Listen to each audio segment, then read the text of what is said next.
Yo, what's up everybody? Guess what? We're back again. More chess openings, more chess videos here on the Chess.com YouTube channel.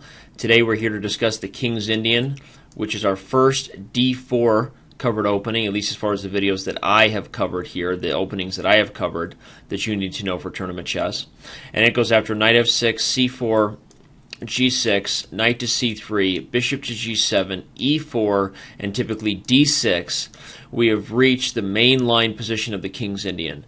And in order to continue here, we're going to focus on black's ideas by flipping the board.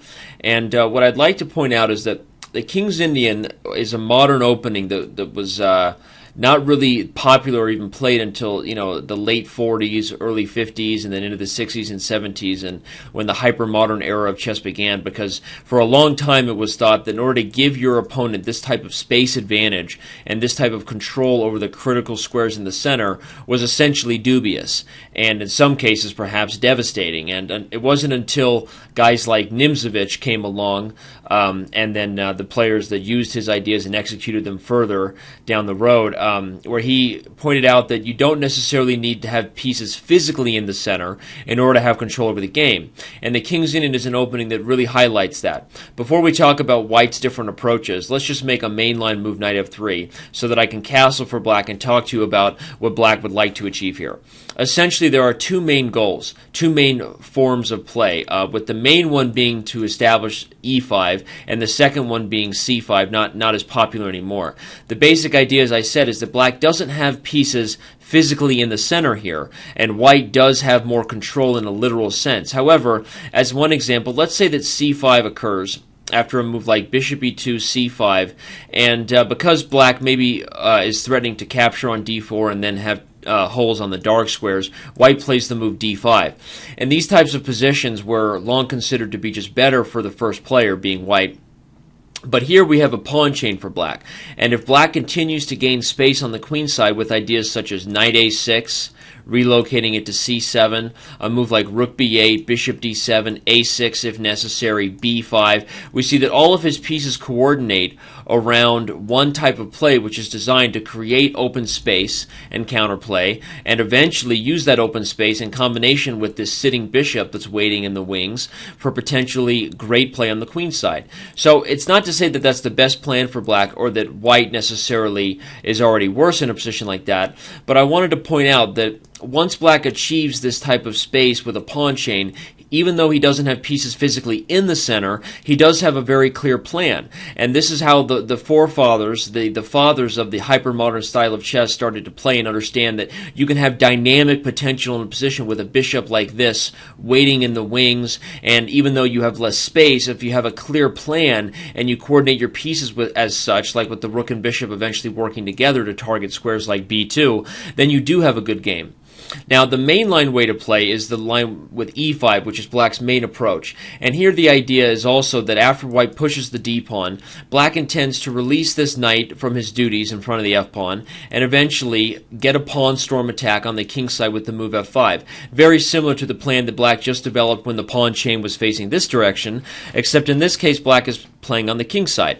Now, what black might do here is continue to close up the position. Let me make a ridiculous move for white here just to play it, with a move like f4, and all of a sudden we see that again, black has less space and apparently quote-unquote cramped pieces. However, all those pieces are headed toward one direction of the board, in the direction of his pawn chain.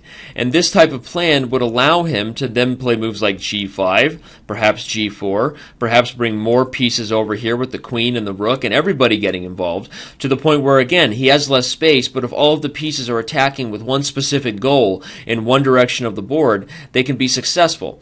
And this is the idea behind the King's Indian, to essentially give white the center, allow him to establish these pawns, make one of these decisions, either c5 or e5, and then develop your attacking play in one direction of the board, depending on which type of plan you chose. I'm going to point out that after the move e5 is played, white cannot really capture on e5 to win this pawn, as at the end of a variation like this, black can win his pawn back and get a discovery on the knight on e5, essentially heading toward an equal endgame.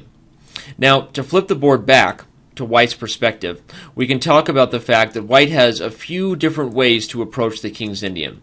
The first and most popular way is the main line that we started with, knight f3, and after castles, bishop e2, normally we'll see e5, and usually the move castles is played before I commit. After knight to c6, d5, knight e7, Black is ready and prepared to retreat this knight and go for his plan, and White has two main ways to play, with the move 9, knight e1 being one main line, and the move 9, b4 immediately preparing his own play in the direction of his pawn structure on the queen side in order to gain compensation for Black's counterplay. Again, if you need more information on this, you can go to Chess.com and search chess games over the internet and find more information. This move 9, b4 is known as the bayonet attack in the main line King's Indian. The other main line that White has in the King's Indian after d6 is the move f3, the Zamish variation.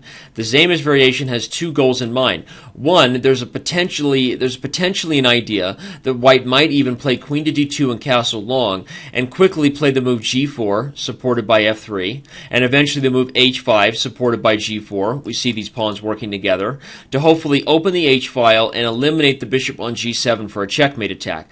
Now, White may not succeed with this plan very often in mainline Zamishes, but it is an idea, and if Black was to fiddle around and perhaps not play the right plan, maybe even try for the same type of e5 plan as he would in a mainline, in some of these cases that can really hurt Black if White simply reveals, hey, I'm not going to castle short and let you go for a checkmate attack against me. I'm going to well-time moves such as g4, h4, and h5, and I'm in a pretty good position to develop an attack here, and instead of playing the move e5, closing your bishop, you may have wanted instead to play a move like c5 to open the bishop to attack on the queen side.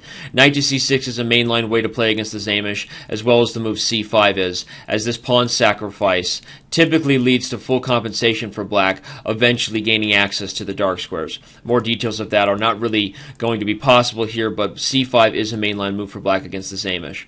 The other ways White has to play, one older variation is the Averbach variation. You can look into that, which has the double-edged idea of putting more pressure on the king side. However, this dark square bishop is usually an important piece in order to defend against Black's coming threats, and if Black immediately tries for ideas such as c5 and exposing the queen side dark squares, this bishop may regret having left these critical squares once the queen and the bishop get rolling here on putting pressure on points such as c3.